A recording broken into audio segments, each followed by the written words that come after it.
Billionaire stopped his car in Where does it shock say? I thought it when he said saw his protect ex-wife warm in the rain presents holding their at baby October. girl.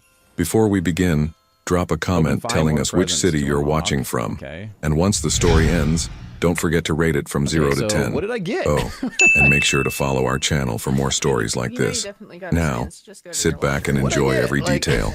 The rain hammered against the windshield of Leonard That's Huxley's ridiculous. black Bentley Continental as he navigated through the congested streets of Manhattan.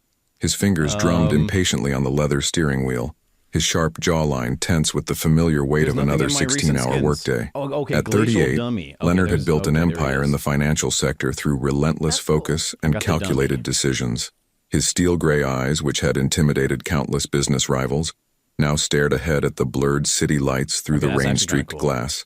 Leonard was a man I who like glacial commanded dummy. attention wherever he went, standing at And right 6'3" now with he'd be, broad like, shoulders that filled his tailored cool to Italian blend suits in and perfectly. stuff.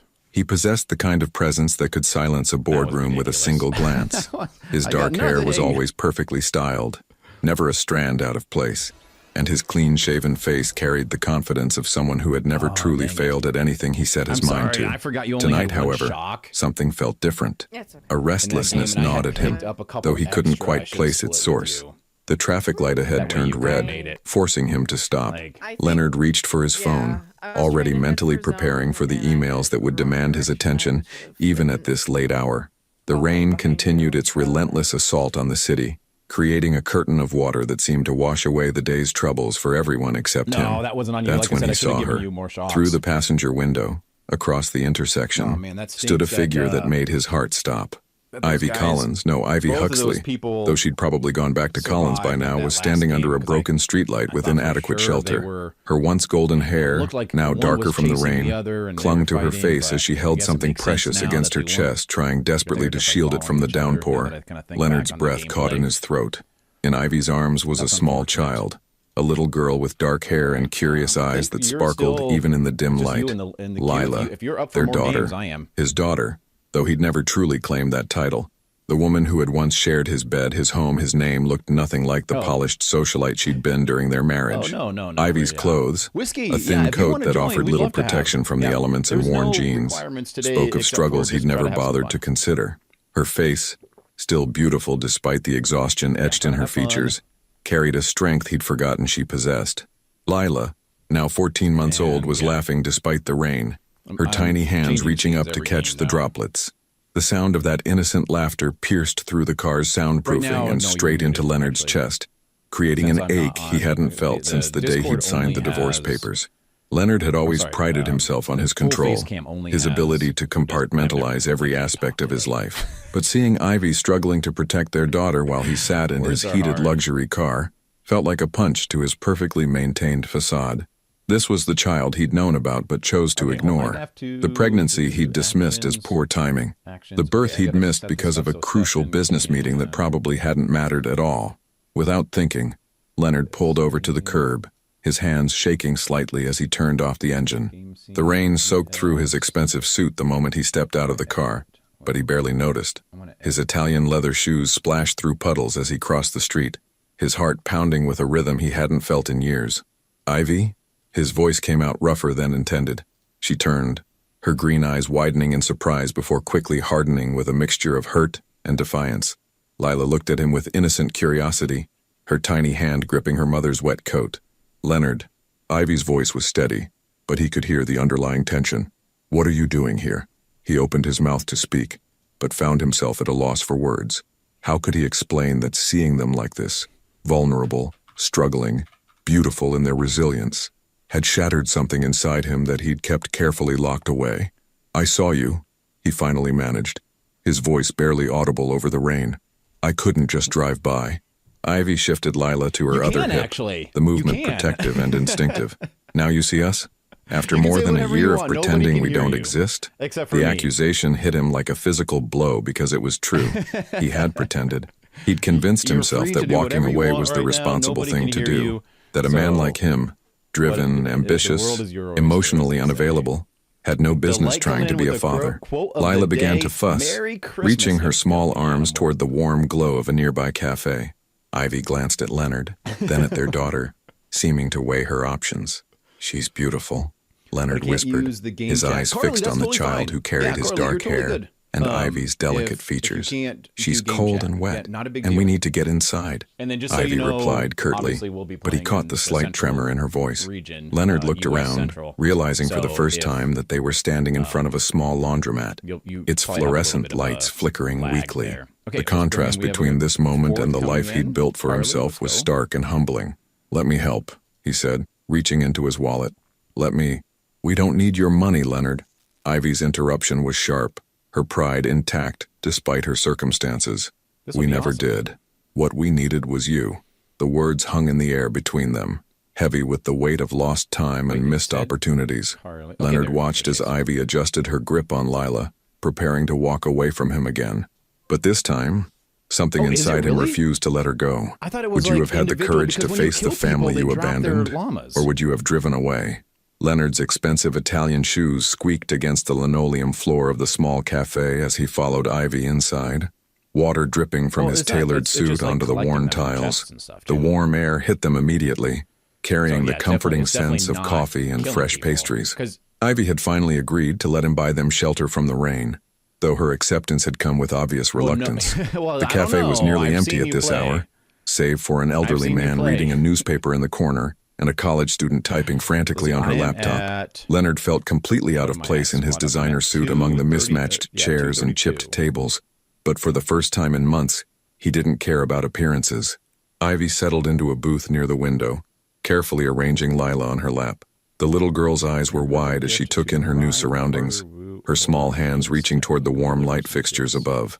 When her gaze landed on Leonard, she tilted her head with the innocent curiosity that only toddlers possessed. "Mama," Lila babbled, pointing a tiny finger at Leonard. Leonard's chest tightened. The word hit him harder than any business rejection ever had. He was a stranger to his own daughter, nothing more than an interesting curiosity in her young world. Ivy ordered a hot chocolate for herself and a small cup of warm milk for Lila, while Leonard mechanically asked for black coffee, though his hands were shaking too much to trust himself with anything hot. He watched as Ivy gently cleaned Lila's face with a napkin, her movements practiced and tender. This was a routine they'd developed without him, hundreds of small moments of care and love that he'd missed entirely. "She's walking now," Ivy said quietly, not looking at him directly. "Started 3 weeks ago. She loves music, especially that lullaby from the old Disney movies. And she's stubborn. Gets that from both of us, I suppose." Leonard hung on to every word, desperate to learn about the person his daughter was becoming. What's her favorite food? Strawberries. And those little cheese crackers shaped like goldfish. Ivy's voice softened as she spoke about Lila. She also has this stuffed elephant named Button that she can't sleep without. As if summoned by the mention of her beloved toy, Lila began looking around the cafe with increasing distress. Button? She called, her voice rising with panic. "Oh, sweetheart, Button is at home, remember? We'll see him soon," Ivy soothed, pulling Lila closer. But Lila's lower lip began to tremble, and soon tears were flowing down her chubby cheeks. Leonard watched helplessly as Ivy tried various distractions, making funny faces, offering her milk, even pulling up videos on her phone. Nothing worked. Without thinking, Leonard reached into his jacket pocket and pulled out his fountain pen, a sleek Mont Blanc that had cost more than most people's monthly rent. He clicked it open and closed repeatedly, creating a soft rhythmic sound that immediately caught Lila's attention. "Look at this," he said softly, holding the pen up so the cafe's lights caught its silver surface. "See how it shines?" Lila's crying slowed to sniffles as she watched the pen move in Leonard's hands. He continued clicking it gently, creating patterns of sound that seemed to fascinate her. Gradually, she leaned forward in Ivy's lap, stretching her small hand toward the shiny object. Leonard glanced at Ivy, who nodded slightly. Carefully, he placed the pen on the table within Lila's reach, but far enough away that she'd have to stretch for it. The little girl giggled and grabbed for it with both hands, immediately bringing it to her mouth.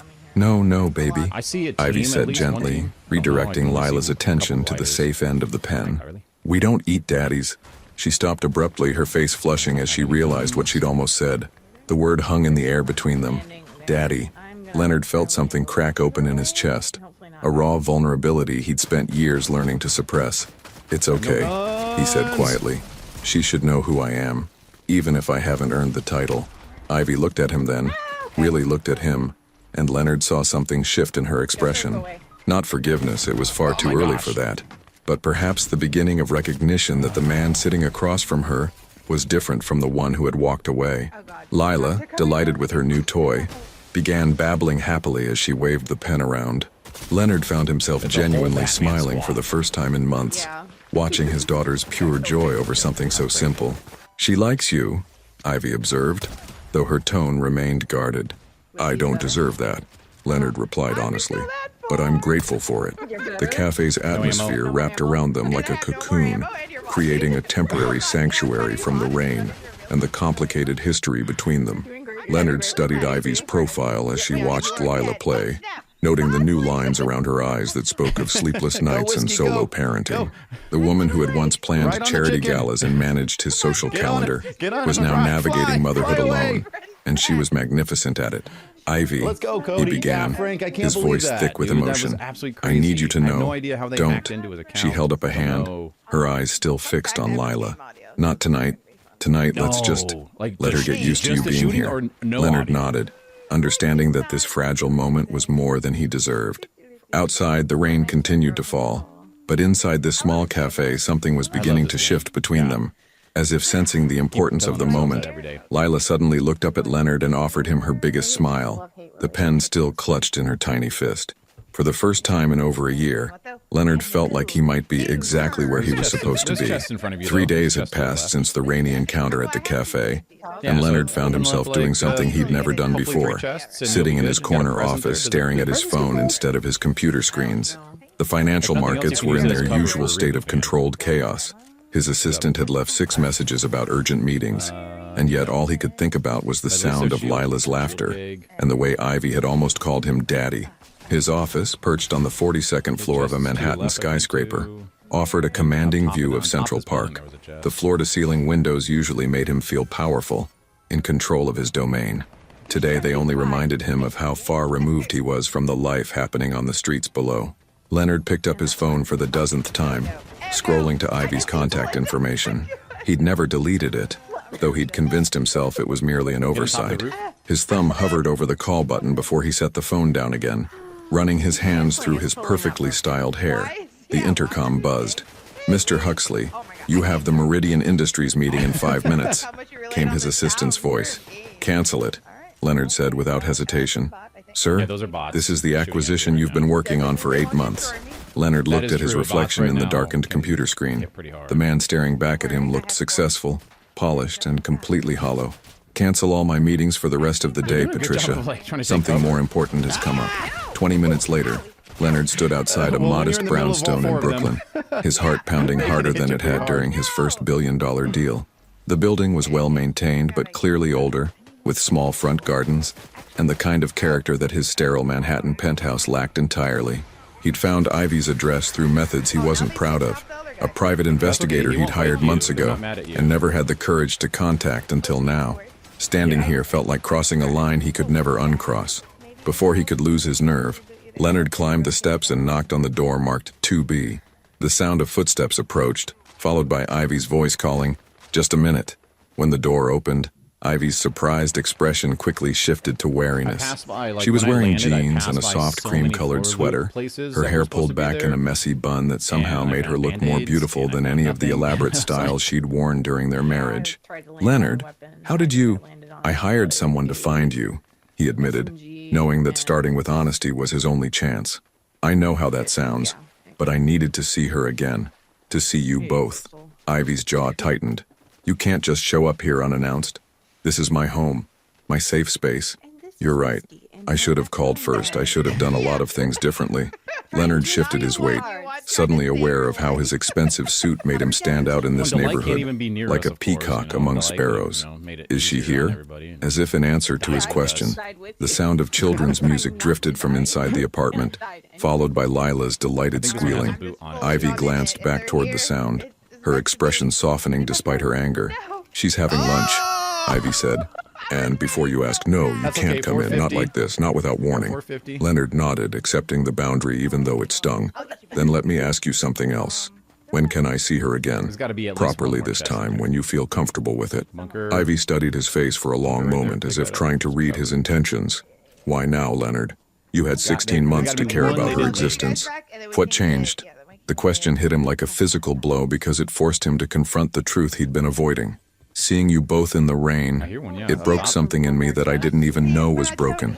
I spent so long convincing myself that I wasn't father material, that I'd only mess her up the way my father messed me up. Your father? Ivy's expression shifted slightly, curiosity replacing some of the hostility. Leonard rarely spoke about his childhood, even during their marriage. He was never around, always working, always building the empire that I eventually inherited. When he was home, he was critical, distant.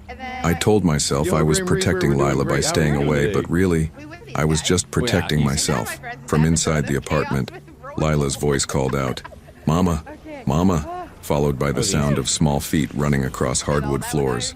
Ivy glanced back again, torn between her maternal instincts and her need to protect her daughter from further disappointment. "She's been asking about the man with the shiny pen. I told her you were a friend of Mommy's." The word friend shouldn't have hurt as much as it did, but Leonard understood he had no right to claim anything more. "What would it take for you to trust me enough to let me try? I'm not asking for custody or overnight visits. I just want the chance to be present for her in a way I never was before." Lila appeared in the doorway then, peeking around Ivy's legs with curious eyes. She was wearing a yellow dress covered in tiny daisies, and her dark hair was held back with small butterfly clips. When she saw Leonard, her face broke into a huge smile. "Pen man!" she exclaimed, clapping her hands together. Leonard's throat tightened with emotion. "Hello, Lila." The little girl looked up at Ivy, then back at Leonard, as if sensing the tension between the adults, but not understanding its source. She held up a small stuffed elephant. The famous Button, Leonard realized. "Button," she announced proudly, making the elephant wave at Leonard. "It's very nice to meet you, Button," Leonard said seriously, which made Lila giggle. Ivy watched this interaction with conflicted emotions playing across her face. Finally, she sighed. "There's a playground 6 blocks from here, Riverside Park. Saturday mornings. We go there for an hour around 10. If you want to see her, you can meet us there. But I set the rules, Leonard. Any sign that this is just some guilty phase you're going through and you're out of our lives for good?" Leonard nodded eagerly, relief flooding through him. "Saturday at 10. I'll be there." As he turned to leave, Lila called out, "Bye-bye, Penman." Leonard looked back to see her waving enthusiastically, Button still clutched in her other hand. The image burned itself into his memory. His daughter, happy and carefree, completely unaware of the complicated adult emotions swirling around her. Walking back to his car, Leonard realized he'd just agreed to something that terrified him more than any business negotiation ever had. The chance to be a real father, with all the vulnerability and potential for failure that entailed. Saturday morning arrived with crisp autumn air and golden sunlight filtering through the trees of Riverside Park. Leonard had been awake since 5 a.m., changing his outfit 3 times before settling on dark jeans and a navy cashmere sweater, an attempt to look approachable rather than intimidating. He'd never been nervous about a meeting in his life, but standing at the park entrance at 9:45 a.m., he felt like a teenager on his first date. The playground was already bustling with families. Leonard watched fathers pushing their children on swings, mothers chatting while their toddlers played in the sandbox, and couples sharing coffee on nearby benches. He'd never paid attention to this world before, the casual intimacy of weekend family life, and now he felt like an outsider looking in. "You're early." Leonard turned to find Ivy approaching with Lila in a small stroller, a diaper bag slung over her shoulder.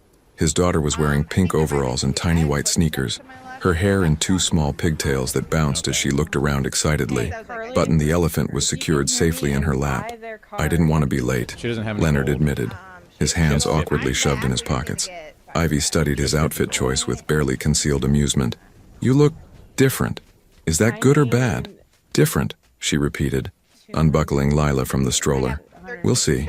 The moment Lila was free, she toddled directly toward the jungle gym, her small legs carrying her with determined purpose toward a tunnel slide. Leonard instinctively moved to follow her, but Ivy caught his arm. "She's fine. She knows this playground like the back of her hand."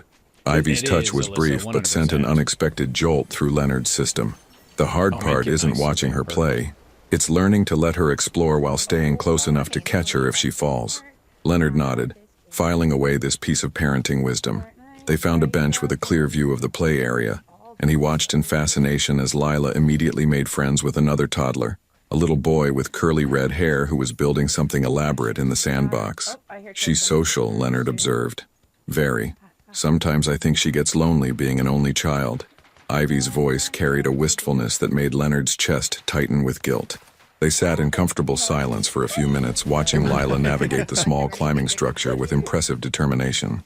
She called out, "Mama, look," every few seconds, waving enthusiastically before attempting another challenge. "I brought something," Leonard said suddenly, pulling a small wrapped package from his jacket pocket.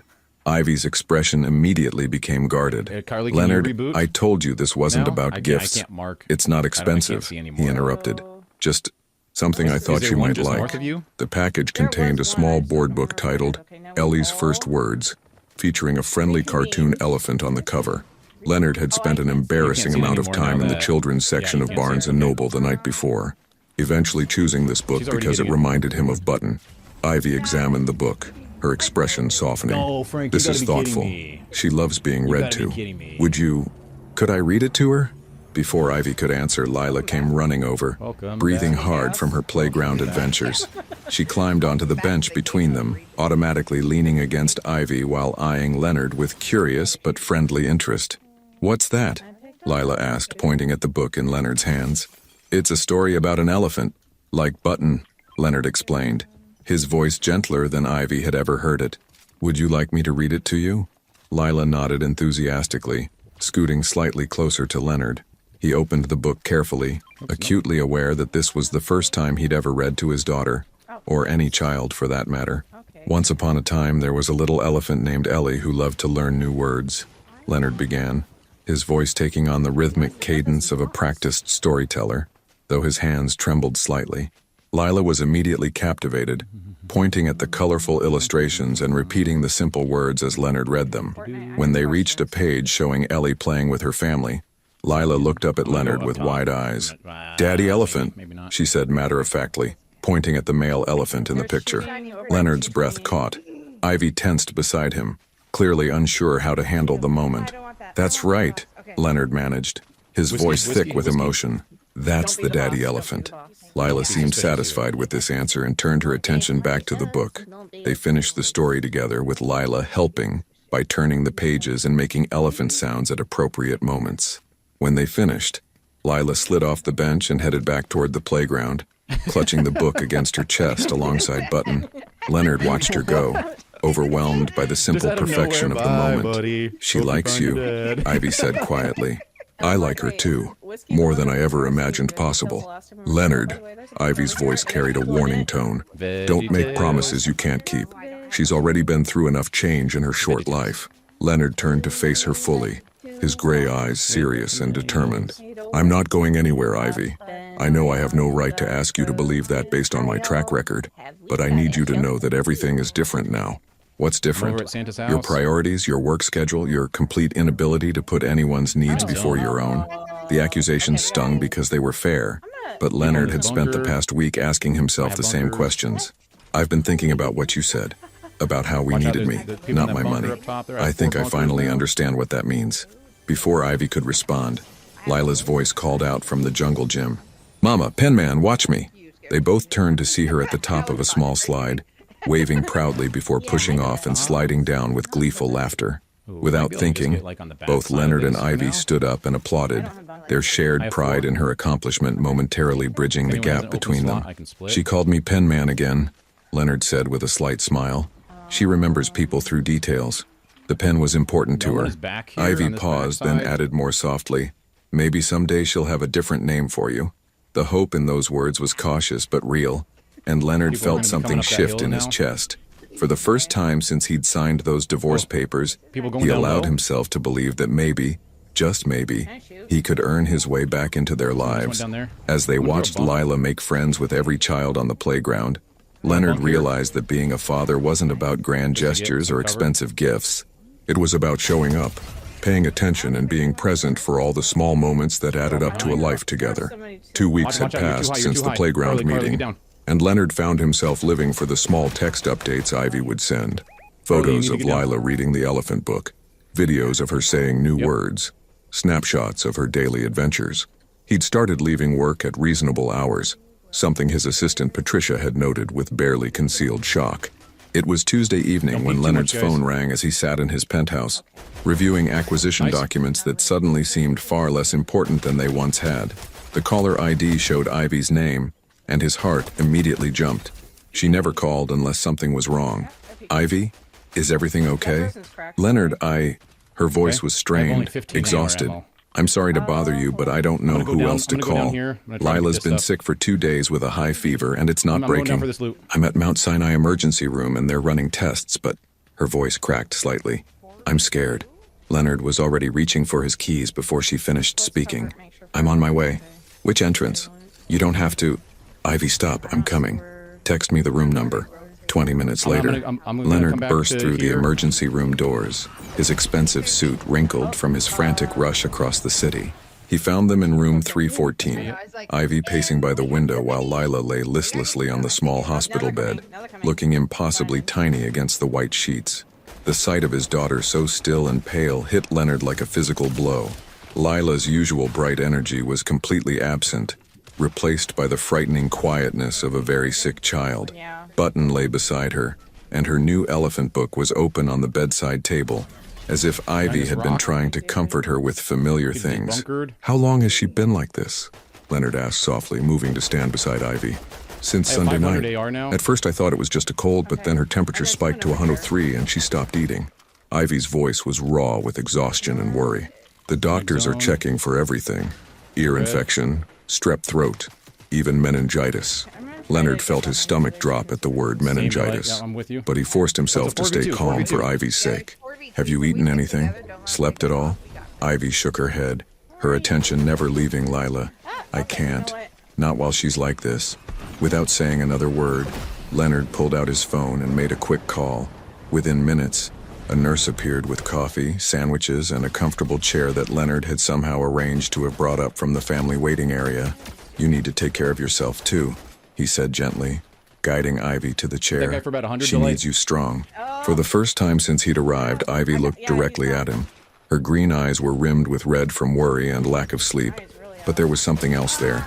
Gratitude, and perhaps surprise at his take charge attitude. Thank you for coming, she whispered.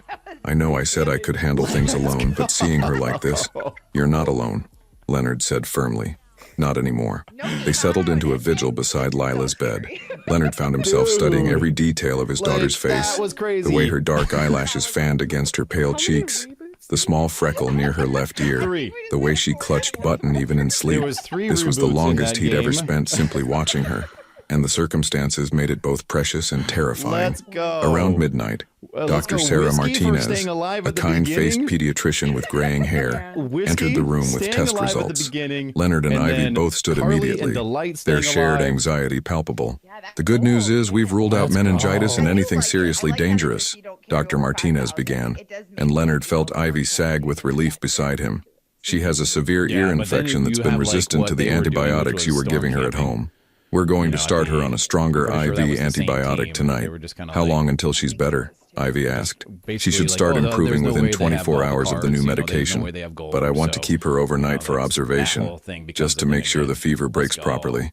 After the doctor left, Ivy sank back into the chair, the adrenaline of the past few days finally catching up with her. Leonard watched her shoulders shake with silent tears of relief and exhaustion. Hey, he said softly, kneeling beside her chair. She's going to be okay. I was so scared, Ivy admitted, her voice barely above a whisper. When they mentioned meningitis, I kept thinking about all the things I'd never taught her, all the experiences she might never have. And I realized that even though I'm angry at you, even though I don't trust you completely yet, I wanted her to know her father. I wanted you to have the chance to love her the way she deserves. Leonard felt something fundamental shift inside his chest. This woman, who had every right to hate him, was still thinking about his relationship with their daughter even in her darkest moment of fear. I do love her, he said quietly. I think I loved her from the moment I saw her in your arms that night in the rain. I was just too scared and too selfish to admit it. Around 2 a.m., Lila's fever finally began to break. She stirred in her sleep, opening her eyes slowly. When she saw Leonard sitting beside her bed, she gave him a weak but genuine smile. Pen man, she whispered, her voice hoarse but glad. Hi, sweetheart, Leonard replied, his voice thick with emotion. How are you feeling? Instead of answering, Lila reached out her small hand toward him. Leonard looked at Ivy, who nodded encouragingly. When he took his daughter's tiny fingers in his much larger hand, she squeezed with surprising strength. Button, Lila said, pointing to her elephant. Button's right here, keeping you company, Leonard assured her. And so are we. Mama and I aren't going anywhere. Lila seemed satisfied with this answer and drifted back to sleep, but she didn't let go of Leonard's hand. For the rest of the night, he sat in that uncomfortable hospital chair, his fingers intertwined with his daughter's, finally understanding what it truly meant to be needed. 3 weeks after the hospital scare, Leonard had established a routine that would have been unthinkable to him just months before. Every Tuesday and Saturday, he spent time with Lila and Ivy, and he'd started working from home on Fridays just to be more available. His penthouse office had been transformed with the addition of a small children's corner, colorful books, safe toys, and a tiny chair where Lila could sit when she visited. It was on a crisp November afternoon when Leonard's carefully constructed new world came crashing down with a single phone call. He was reading to Lila in his office, her small body curled against his side as they worked through her favorite elephant book for what had to be the 100th time when his private line rang. Only 3 people had that number: his assistant, his lawyer, and his father. Leonard glanced at the caller ID and felt his blood run cold. Richard Huxley, a man who hadn't bothered to call his son in over 2 years, and who had never once asked about his granddaughter. "Keep reading, sweetheart," Leonard murmured to Lila, but his voice had already changed, becoming tighter and more controlled. "Leonard," Richard's voice was as commanding as ever, despite his 78 years. "We need to talk. I'm busy right now, Dad. Cancel whatever trivial matter is occupying your time. I'm in Manhattan, and I'm coming up." The line went dead, and Leonard stared at his phone in disbelief. His father hadn't set foot in his penthouse since Leonard had bought it 5 years ago, claiming it was too modern and lacking in proper gravitas. "Who was that?" Lila asked, her small hand patting the book to get his attention back. "Just someone from work," Leonard lied, his mind racing as he tried to figure out how to handle this unexpected invasion. 20 minutes later, the private elevator opened directly into Leonard's penthouse, and Richard Huxley emerged like a storm cloud in an expensive suit. Even at nearly 80, he commanded attention. Tall, silver-haired, with the kind of presence that had built the Huxley financial empire from nothing. His pale blue eyes, so similar to Leonard's but harder, immediately swept the room and landed on the colorful children's corner with obvious disdain. "What?" Richard said in a voice that could freeze fire. "Is that monstrosity doing in your office?" Leonard instinctively moved protectively in front of Lila, who had gone very quiet behind him. "Hello to you too, Dad. It's been what, 2 years since you last—" "Don't be flippant with me, Leonard. I've been hearing disturbing reports about your recent behavior. Missing crucial meetings, turning down profitable deals, and now I arrive to find evidence that you're playing house with some child. That child is your granddaughter," Leonard said, his voice dangerously low. Richard's expression didn't change. "A child you rightfully walked away from. A child who represents nothing but a liability to this family's legacy." Leonard felt rage building in his chest, but he forced himself to remain calm for Lila's sake. "Her name is Lila, and she's not a liability. She's my daughter. She's a mistake," Richard corrected coldly.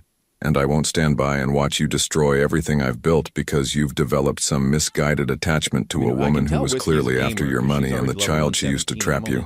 That's enough." Leonard's control finally snapped. "You will not speak about Ivy that way, and you will not speak about Lila that way. They are my family." "Family?" Richard laughed, a sound devoid of warmth. "Leonard, you have responsibilities. The Meridian acquisition you've been neglecting could be worth $12 billion. The Shanghai expansion needs your full attention. You don't have time for this domestic fantasy." During this heated exchange, neither man noticed Lila quietly slide off Leonard's chair and toddle toward Richard, with the innocent curiosity of a toddler who doesn't understand adult anger. "Hi," she said brightly, looking up at Richard with Leonard's same gray eyes. Richard looked down at her with the same expression he might use to examine an unpleasant business rival. "Leonard, remove this child from my sight immediately." But Lila, oblivious to the tension, held up her elephant book. "Want to read about Ellie?" "I do not read children's books," Richard said dismissively, "and I suggest you learn to occupy yourself with more worthwhile pursuits." Leonard watched his daughter's face fall at the harsh rejection, and something inside him broke completely. This was exactly what his own childhood had been like, cold, critical, loveless.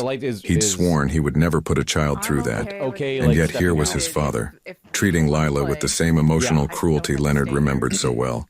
"Get out," Leonard said quietly. "Excuse me? I said get out." Leonard's voice was getting stronger, more certain.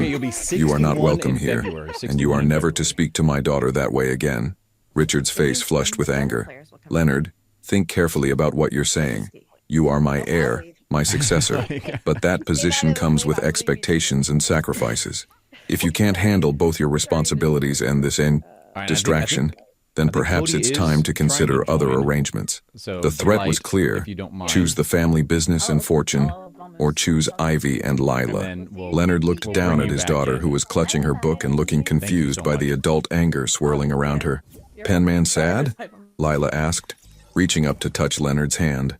And in that moment, Leonard realized that his choice had already been made weeks ago in a hospital room when he'd held his daughter's hand through the night. "No, sweetheart," Leonard said softly, picking Lila up and holding her close. "Penman isn't sad anymore." He looked directly at his father. "I choose them. I choose my family. And if that means losing your approval and your money, then so be it." Richard's face went white with fury. "You're making the biggest mistake of your life, Leonard. That woman and child will ruin you just like your mother ruined me with her emotional weakness." "Mom didn't ruin you," Leonard replied calmly. "You ruined yourself by choosing money over love, power over family. I won't make the same mistake." After his father left, Leonard held Lila close as she played with his tie, completely unaware that she'd just witnessed her father choose love over everything else he'd ever known. When Ivy arrived to pick up Lila an hour later, she immediately sensed something had changed. "What happened?" she asked, studying Leonard's face. Leonard looked at his daughter, then at the woman he'd once been married to, and realized that for the first time in his life, he knew exactly who he was supposed to be. The consequences of Leonard's confrontation with his father came swiftly and brutally. Within 48 hours, Leonard found himself locked out of his own company's systems, his corporate credit cards canceled, and his position as CEO suspended, pending a board review of his mental fitness to lead. Leonard sat in his penthouse office, staring at the termination notice that had been hand-delivered that morning. The irony wasn't lost on him. The children's corner he'd created for Lila was now the brightest spot in a room that had suddenly become a monument to his professional downfall. His phone buzzed with yet another call from a business associate, no doubt wanting to discuss the shocking developments at Huxley Financial. Leonard let it go to voicemail, as he had with the dozens of other calls that morning. The business world moved fast when blood was in the water. A soft knock at his door interrupted his brooding. "Come in." Ivy entered, looking concerned and slightly out of place in the opulent surroundings. She was carrying Lila, who immediately perked up when she saw Leonard. "Penman," Lila called out happily, reaching toward him.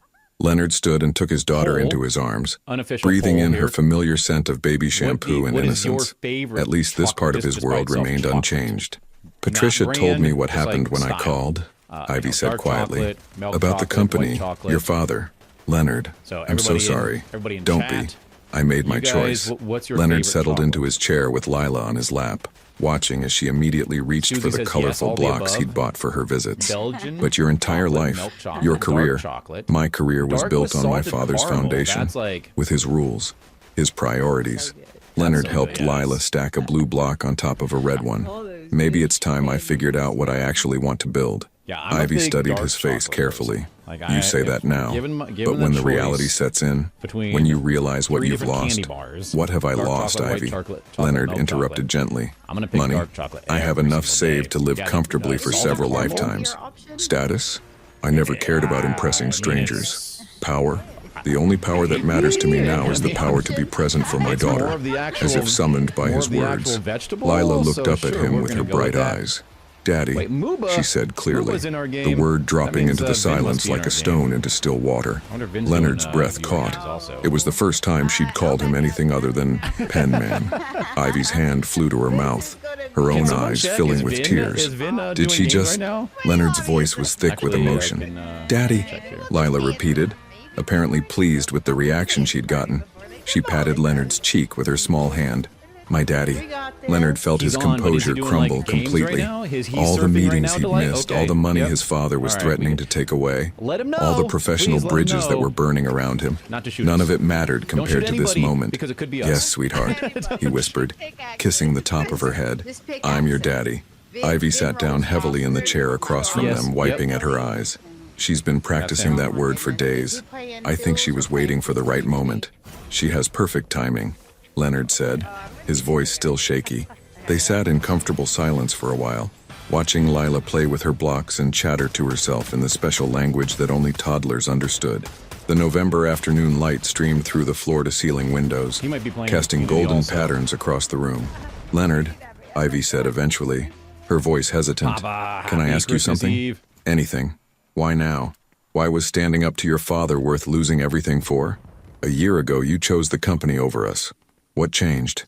Leonard considered the question seriously, watching Lila attempt to balance 3 blocks in an increasingly precarious tower. A year ago, I thought love was a luxury I couldn't afford. I thought being a good provider meant being absent, being focused solely on building wealth and power. I thought that's what it meant to be a man, because that's what my father taught me.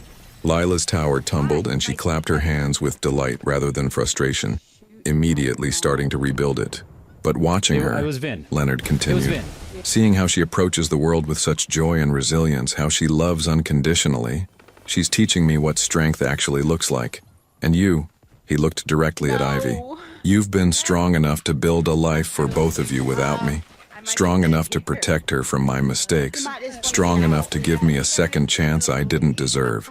I wasn't feeling very strong, Ivy admitted, especially that night in the hospital. I was terrified and exhausted and completely out of my depth. But you called me. Despite everything I'd done, you trusted me enough to call when you needed help. That meant everything to me, Ivy. Before Ivy could respond, Leonard's phone rang again. This time he glanced at the caller ID and frowned. It was his lawyer, Marcus Brennan, and Leonard had been expecting this call. I should take this, he said, gently transferring Lila to Ivy's lap. Marcus, what's the verdict? It's not good, Leonard. Your father has convinced the board that you're having some kind of breakdown. They're moving to have you declared mentally incompetent to manage your own affairs, let alone the company.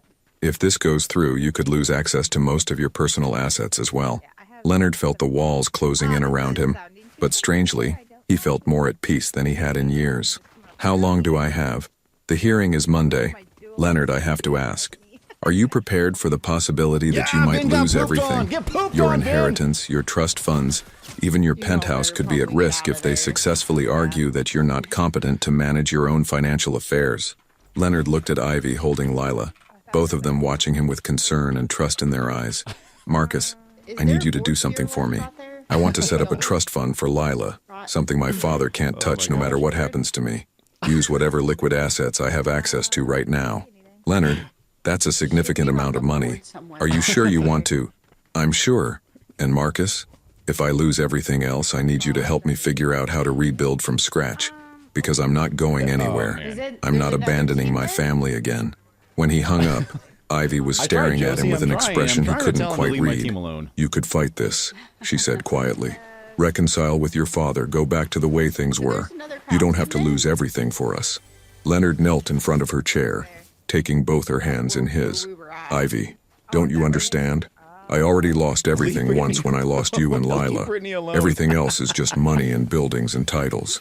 This, he gestured to include all 3 of them. This is everything that actually matters. Lila, sensing the serious mood, crawled from Ivy's lap into Leonard's arms. Daddy sad? No, baby girl, Leonard said, holding her close. Daddy's not sad. Daddy's exactly where he's supposed to be. As the afternoon sun began to set over Manhattan, Leonard realized that for the first time in his adult life, he was completely certain about his future, even if that future was about to become far more uncertain than he'd ever imagined. The mahogany-paneled conference room at Brennan and Associates felt like a courtroom, as Leonard sat across from his father and 3 board members, who had once considered him their golden boy. The Monday morning hearing to determine his mental competency had drawn a crowd of lawyers, executives, and financial analysts, all eager to witness the spectacular fall of the Huxley heir. Leonard wore his best charcoal suit, his appearance impeccable despite the circumstances, but his hands folded calmly on the polished table told a different story. Gone was the aggressive confidence that had once made him a feared negotiator. In its place was a quiet certainty that unnerved everyone in the room. Richard Huxley sat at the opposite end of the conference table like a king holding court, his silver hair perfectly styled, and his pale eyes cold with determination. Beside him sat Dr. Harrison Wells, a psychiatrist Leonard had never met, but who apparently had strong opinions about his mental state based on observable behavioral patterns. "Mr. Leonard Huxley," began Judge Patricia Hawthorne, a stern woman in her 60s who specialized in financial competency cases. "These proceedings have been initiated due to concerns about your recent decision-making capabilities. Your father and the board of Huxley Financial have presented evidence suggesting you are not mentally fit to manage your personal or professional affairs." Leonard's lawyer, Marcus Brennan, leaned forward. "Your Honor, my client is prepared to demonstrate his complete mental competency and sound judgment." Dr. Wells cleared his throat. "With respect, Your Honor, Mr. Huxley's recent behavior speaks for itself. He has abandoned crucial business opportunities worth billions of dollars. He has chosen to prioritize a relationship with a child he previously abandoned and an ex-wife who clearly married him for financial gain. These are not the actions of a rational man." "Objection," Marcus said firmly. "Dr. Wells has never examined my client, and his characterization of Mr. Huxley's family relationships is both inappropriate and inaccurate." Judge Hawthorne raised her hand for silence. "Mr. Huxley, I'd like to hear from you directly. Can you explain your recent choices, particularly your decision to risk your entire inheritance for what your father describes as misplaced sentimentality?" Leonard stood slowly, his gray eyes meeting his father's across the room. "Your Honor, my father taught me that success was measured by the size of your bank account and the fear you could inspire in your competitors. For 38 years, I believed him. I built my life around accumulating wealth and power, and I convinced myself that everything else was weakness." He paused, thinking of Lila's small hand in his at the hospital, of her bright smile when she called him Daddy for the first time. "2 months ago, I saw my daughter in the rain, cold and vulnerable, and I realized that all the money in the world meant nothing if I had no one to share it with. I had achieved everything my father wanted for me, and I was completely empty inside." Richard's face darkened with fury. "Leonard, this emotional display is exactly what we're concerned about. You're making decisions based on feelings rather than logic." "I'm making decisions based on love," Leonard interrupted, his voice strong and clear. "Something you taught me to fear, but something I've learned is actually the most logical choice of all." Dr. Wells shuffled his papers importantly. "Your Honor, this confirms our assessment. Mr.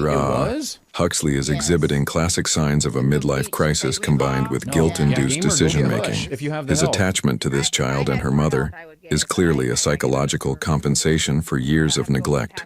"With all due respect, Dr. Wells," Leonard said calmly, "you've never spoken to my daughter.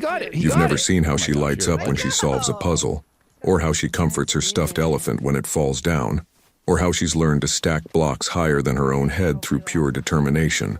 If wanting to be present for those moments makes me incompetent, then I question your definition of mental health." Judge Hawthorne made a note on her papers. "Mr. Huxley, your father has provided evidence that you've missed crucial business meetings, turned down profitable deals, and essentially abandoned your responsibilities to the company. How do you respond to these allegations?" "They're absolutely true," Leonard replied without hesitation. "I missed those meetings because my daughter was in the hospital with a fever that wouldn't break. I turned down those deals because they would have required me to travel extensively and miss more time with her. I abandoned those responsibilities because I finally understood that my greatest responsibility was to be the father she deserves." The room was silent for a moment. Even Richard seemed taken aback by Leonard's complete honesty. Marcus stood and placed a folder in front of Judge Hawthorne. "Your Honor, we'd like to submit evidence of Mr. Huxley's recent financial decisions. He has successfully transferred significant assets into a protected trust fund for his daughter, demonstrating both forward thinking and sound fiscal judgment. He has also been exploring new business ventures that would allow him more flexibility while maintaining financial stability." "What kind of ventures?" Judge Hawthorne asked. Leonard smiled slightly. "I've been consulting with smaller companies, helping them with strategic planning and investment guidance. The work is challenging and profitable, but it allows me to set my own schedule. I've also been considering teaching, sharing the business knowledge I've gained with graduate students." Dr. Wells scoffed. From CEO of a There's a car back multi-billion there that dollar was the, corporation to I part-time was gonna say consultant the and teacher, Mandalorian, but this is hardly evidence of sound judgment. It's evidence of a man who has learned what actually matters, Leonard replied. Dr. Wells, have you ever held your child while they recovered from illness? Have you ever watched them take their first steps or heard them say, "I love you" for the first time? That's irrelevant to... It's completely relevant, because those experiences have taught me more about leadership, patience, and strength than 30 years in boardrooms ever Nice job, did. gamer. My daughter has shown me Things what crazy real for courage Howard. looks like. The courage to love unconditionally, to try again after failure, to choose joy even when things are difficult. Richard stood abruptly, his composure finally cracking. This is exactly the kind of sentimental nonsense we're talking about. Leonard, you're throwing away everything I built, everything our family stands for. Leonard turned to face his father directly. Dad, what does our family stand for? No. Because if it's just money and power and emotional isolation, then maybe it's time for a new foundation. Your Honor, Marcus interjected, we request that you consider not just my client's recent choices, but the reasoning behind them and the positive outcomes they've produced. Mr. Huxley has reconnected with his daughter, established a stable financial plan for her future, and found meaningful work that utilizes his skills while allowing him to be present for his family. These are the actions of a competent, thoughtful individual, not someone who is mentally unstable. Judge Hawthorne looked around the room, her expression thoughtful. I'm going to recess for 30 minutes to review all the evidence and testimony. When we return, I'll render my decision. As the room emptied, Leonard remained seated, feeling oddly peaceful despite everything hanging in the balance. Win or lose, he knew he had spoken his truth. For the first time in his life, he had stood up not just to his father, but to the entire system that had shaped him into someone he didn't want to be anymore. Marcus placed a supportive hand on his shoulder. Whatever happens, Leonard, you should be proud of how you handled yourself in there. Leonard thought of Ivy and Lila, probably at the playground right now, living their lives and trusting him to find his way back to them. That trust was worth more than any inheritance or corporate title ever could be. In 30 minutes, he would learn whether the law agreed with him. The 30-minute recess felt like hours. Leonard stood by the floor-to-ceiling windows of the law firm, watching the bustling streets of Manhattan below. People hurried past in their everyday lives, completely unaware that his entire future was being decided in a mahogany-paneled room just floors above them. Marcus approached with 2 cups of coffee, his expression carefully neutral. "How are you holding up?" "Strangely calm," Leonard admitted, accepting the coffee. "I keep thinking about Lila. She fell off her little bike last week at the park and scraped her knee pretty badly. She cried for about 30 seconds, then got right back on and kept riding. If she can be that brave at 18 months old, I can handle whatever happens in there." "Leonard," Marcus said quietly, "you know there's still time to make a deal with your father. Apologize, promise to refocus on the business, maybe arrange limited visitation with Lila. You could keep most of your inheritance." Leonard looked at his longtime friend and lawyer. "Marcus, would you give up your children for money?" "Of course not, but then you understand why that's not an option for me." The bailiff appeared in the doorway. Judge Hawthorne is ready to reconvene. Back in the conference room, the tension was palpable. Richard sat rigidly in his chair, his jaw clenched with anticipation. Dr. Wells shuffled through his papers one final time. Leonard took his seat and folded his hands calmly, drawing strength from the mental image of Ivy and Lila waiting for him at home. Judge Hawthorne entered and took her place at the head of the table. "After careful consideration of all testimony and evidence presented, I'm prepared to render my decision regarding the mental competency of Leonard James Huxley." The room fell silent except for the quiet hum of the air conditioning. "Mr. Huxley," Judge Hawthorne began, "your recent choices may be unconventional by traditional business standards, but they demonstrate clear, rational thinking, forward planning, and prioritization of values that are, frankly, admirable. The evidence shows that you have made thoughtful financial arrangements for your daughter's future, pursued alternative career paths that utilize your skills, and maintained your ability to make sound decisions under pressure." Leonard felt his chest loosen slightly, but he remained focused on the judge's words. "Furthermore," she continued, "the testimony regarding your relationship with your daughter demonstrates emotional growth and maturity, not instability. A man who chooses to be present for his child's medical emergency over a business meeting is showing exactly the kind of judgment we should hope to see from responsible parents." Richard's face was growing redder by the moment, but he remained silent. "Therefore, I find Leonard James Huxley to be mentally competent and fully capable of managing his personal and professional affairs. This petition is denied. The gavel fell with a sharp crack that seemed to echo through Leonard's entire body. He had won. He was free to make his own choices, to build the life he wanted with Ivy and Lila. But before he could fully process the relief, Richard stood abruptly, his face twisted with rage and something that looked almost like desperation. "This is a mistake," Richard said, his voice shaking with fury. "Leonard, you have no idea what you're throwing away. You think that woman loves you? You think she'll stay when the money runs out? Dad, enough. She came to see me," Richard interrupted, his words dropping like bombs into the suddenly quiet room. "3 weeks ago, your precious Ivy came to my office." Leonard felt the blood drain from his face. "What are you talking about?" Richard's smile was cruel and triumphant. "She wanted to make a deal. Said she'd disappear with the child if I paid her $5 million.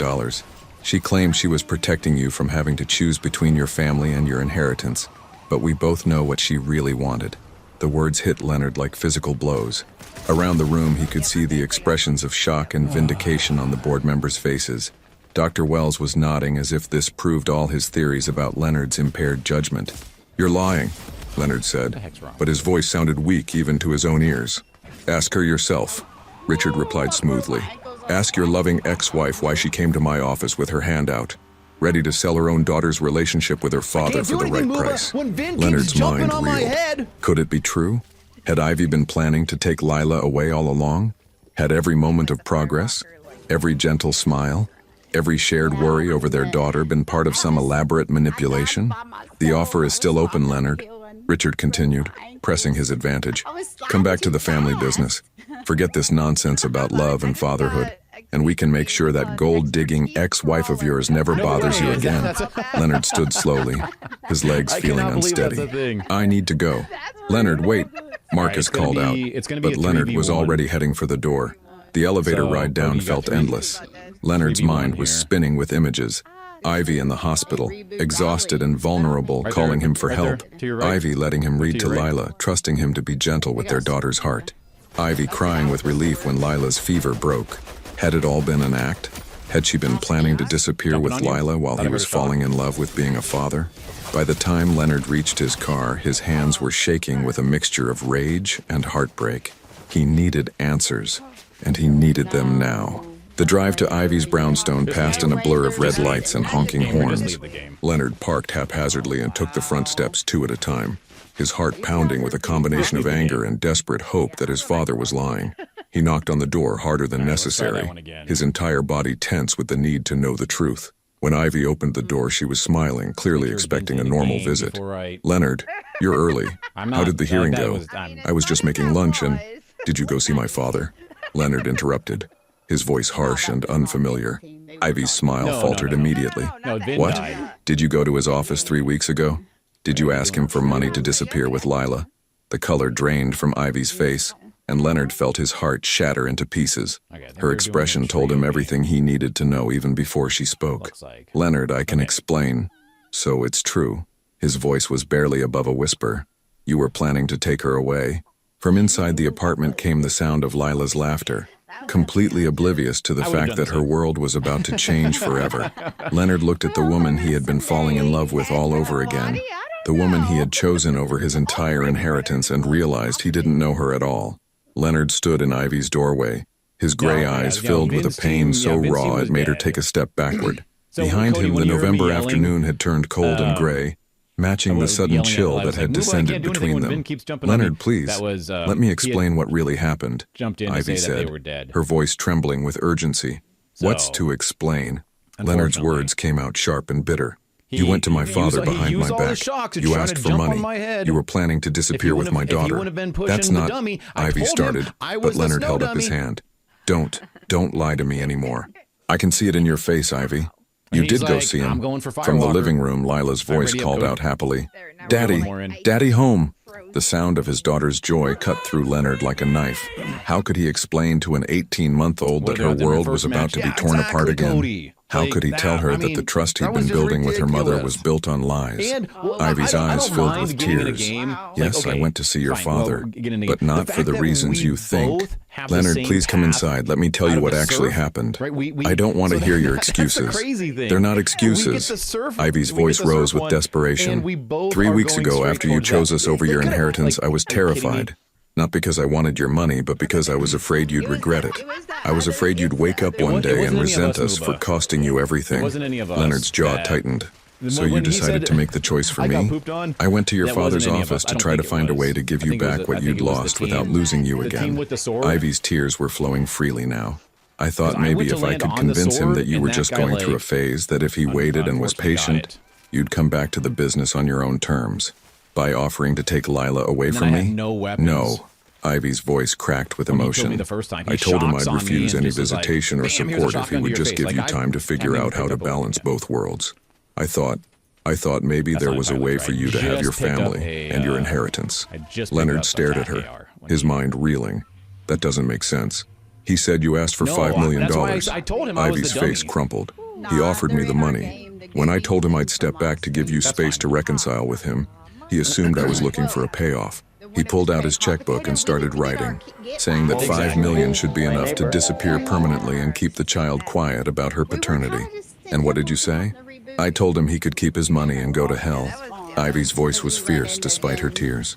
I told him that you were worth more than all his billions, All right, and I'm that gonna- Lila you deserved guys to know her land up father top. I'm regardless gonna of how much money he swing had. down to the bottom. Then I walked out.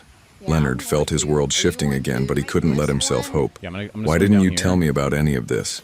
Because I was ashamed, Ivy whispered.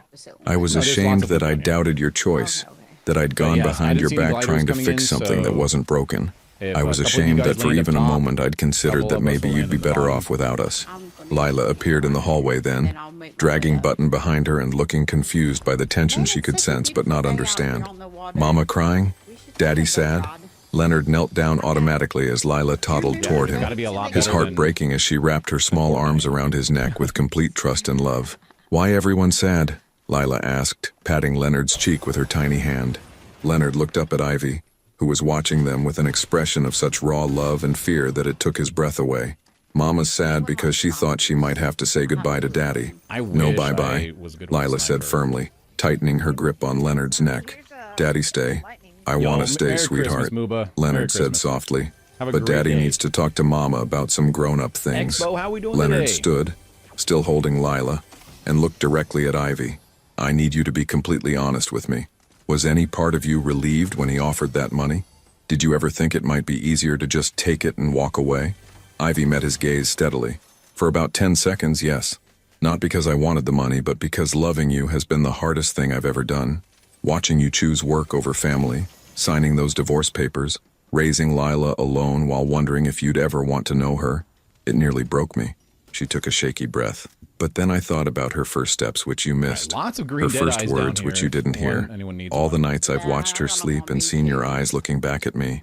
And I realized that no amount of money could replace what she'd lose if she never really knew her father. Leonard felt his anger dissolving, replaced by a deeper understanding of the impossible position Ivy had been in. Why didn't you just ask me how I was feeling about my choice? Because you seemed so certain, so at peace with it.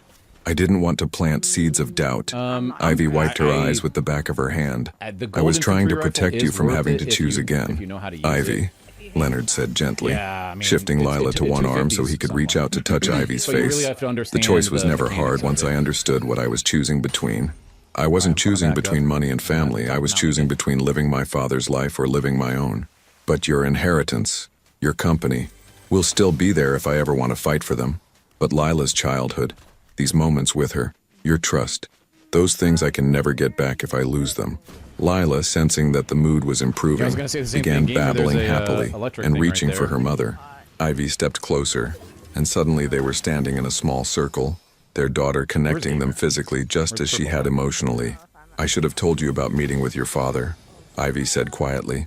I should have trusted you enough to share my fears instead of trying to solve everything myself. over in Wonky Land. And I should have told you how scared I was that I'd mess this up, that I'd somehow hurt you and Lila again without meaning to. Leonard's voice was soft but certain.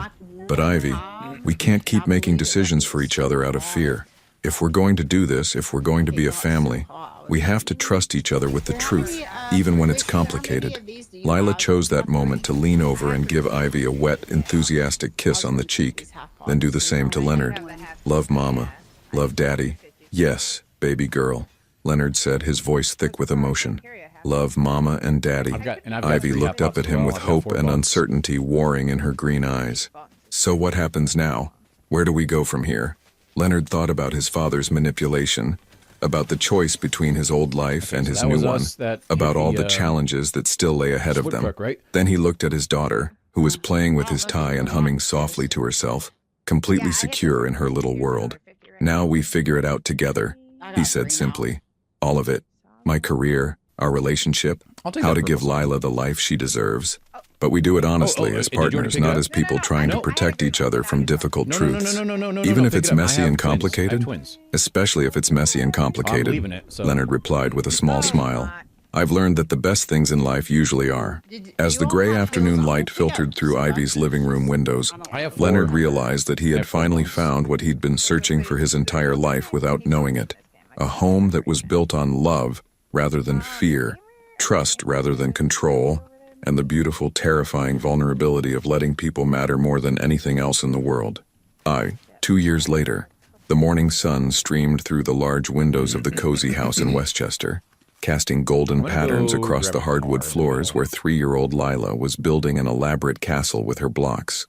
Her dark hair had grown into soft curls that bounced as she moved, and her gray eyes, so much like her father's, sparkled with concentration and joy.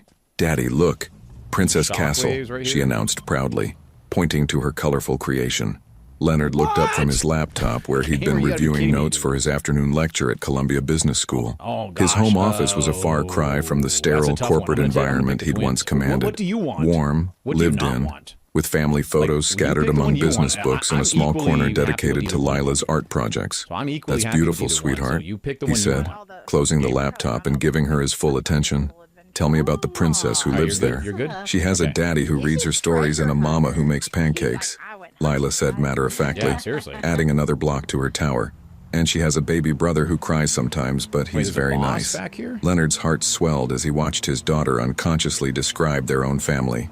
6 months ago, Ivy had given birth to their son, James, and watching Lila embrace her role as big sister had been one of the most beautiful experiences of Leonard's life. Where is your mama this morning? Leonard asked, though he already knew the answer. Feeding baby James, Lila replied, then lowered her voice conspiratorially. He's very hungry all the time. The sound of footsteps on the stairs announced Ivy's arrival. She appeared in the doorway holding 6-month-old James, who had inherited his mother's blonde hair and gentle disposition. Ivy looked radiant in her simple blue dress, her hair longer now and often adorned with whatever colorful hair tie Lila had chosen for her that morning. Good morning, my loves, Ivy said, settling into the comfortable armchair near Leonard's desk. James immediately reached for his father, making the soft cooing sounds that never failed to melt Leonard's heart. Leonard took his son carefully, marveling as he always did at how natural fatherhood had become. How did he sleep? Better than last week. I think he's finally adjusting to his schedule. Ivy smiled as she watched Leonard expertly support James's head and make silly faces that sent the baby into delighted giggles. The past 2 years had been a journey of rebuilding and rediscovery. Leonard's consulting firm, Huxley Strategic Partners, had grown steadily as word spread about his innovative approach to business ethics and work-life balance. His classes at Columbia were consistently overbooked, filled with young executives eager to learn how to achieve success without sacrificing their humanity. The financial cushion from his trust fund had allowed them to buy this house, not as grand as his former penthouse, but infinitely more valuable because it was filled with laughter, love, and the beautiful chaos of family life. Daddy, play blocks? Lila asked, tugging on his sleeve. In just a minute, princess. Daddy needs to tell Mama something first. Leonard looked at Ivy with the same wonder he'd felt on the day she'd agreed to marry him again. A simple ceremony in their backyard 6 months before James was born, with Lila as their flower girl and only their closest friends as witnesses. Richard called this morning, Leonard said quietly. Ivy's expression immediately became guarded. Leonard's father had made several attempts at reconciliation over the past 2 years, each one ending in disappointment when it became clear he still expected Leonard to choose business over family. What did he want this time? To meet James, Leonard replied, his own feelings mixed. And to apologize to you, apparently. He said he's been thinking about what I told him the last time we spoke, about how empty his life has become without family. What do you think? Leonard looked at his son, who was gripping his finger with surprising strength, then at Lila, who was patiently waiting for him to join her game, and finally at Ivy, who had supported every difficult decision he'd made in rebuilding his life. I think forgiveness isn't the same as forgetting, he said carefully.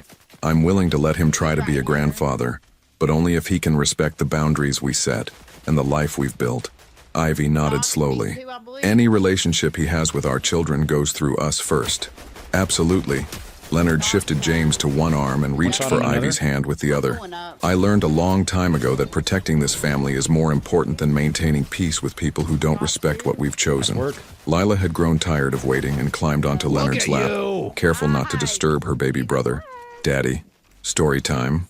What story would you like today, princess? The one about the elephant who learned to be brave. Leonard smiled, recognizing her request for a story he'd made up about a little elephant who had to choose between staying safe in the zoo or venturing into the wild to find her family. It had become Lila's favorite, though Leonard suspected she didn't fully understand that it was really his own story, told through the lens of childhood wonder. As he began the familiar tale, with Ivy curled up beside them and James contentedly watching the ceiling fan spin, Leonard reflected on the journey that had brought them to this moment.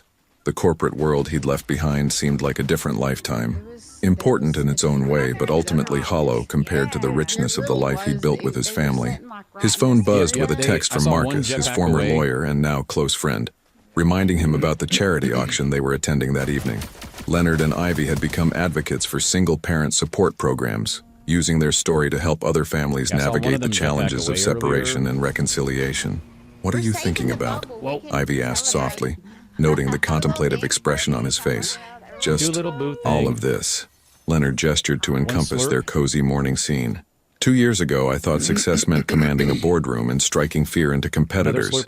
Now I know it means having my 3-year-old daughter insist I read her the same story every morning, and having my 6-month-old son smile when he sees my face, and having a wife who still gets butterflies when you walk in the room, Ivy added with a gentle smile. Especially that, Leonard agreed, leaning over to kiss her forehead. Lila finished the story along with him, having memorized every word, then slid off his lap to return to her blocks. Now play castle, Daddy. Absolutely, princess. As Leonard settled onto the floor beside his daughter, with Ivy and James nearby, he thought about all the different definitions of wealth he'd learned throughout his life. There was his father's version, measured in dollars and power and the ability to control others. There was society's version, status and possessions and the envious looks of strangers. But here, in this sun-filled room with his family around him, Leonard had discovered the only wealth that truly mattered, the kind that grew when you shared it, that multiplied when you gave it away, and that could never be taken from you by market crashes or corporate coups or family disapproval. Leonard, Ivy said suddenly, do you ever regret it? Everything you gave up to have this? Leonard looked at his wife, the mother of his children, his partner in rebuilding not just their family but himself, and realized the question contained its own answer. Ivy, I didn't give up anything, he said with absolute certainty. I finally figured out what was worth keeping. As James dozed in his mother's arms and Lila chattered about her castle's many rooms, Leonard understood that some stories don't end with dramatic declarations or grand gestures. Sometimes the best stories end with quiet Sunday mornings, with the sound of children playing, with the simple peace of knowing you're exactly where you belong. Outside, the world continued its relentless pace of ambition and competition, but inside this house in Westchester, time moved at the rhythm of family life, slower, gentler, and infinitely more precious than anything Leonard had ever known before. Sometimes the greatest love stories aren't about finding someone new, but about rediscovering who you were meant to be all along. When faced with the choice between the life you've built and the family you've lost, which would you choose? Your participation means a lot to the channel. Please share your thoughts in the comments. Thank you for watching. If you enjoyed the story, please subscribe to our channel and leave a comment below letting us know what you thought. Your feedback and support mean a lot to us. Stay tuned for more exciting stories.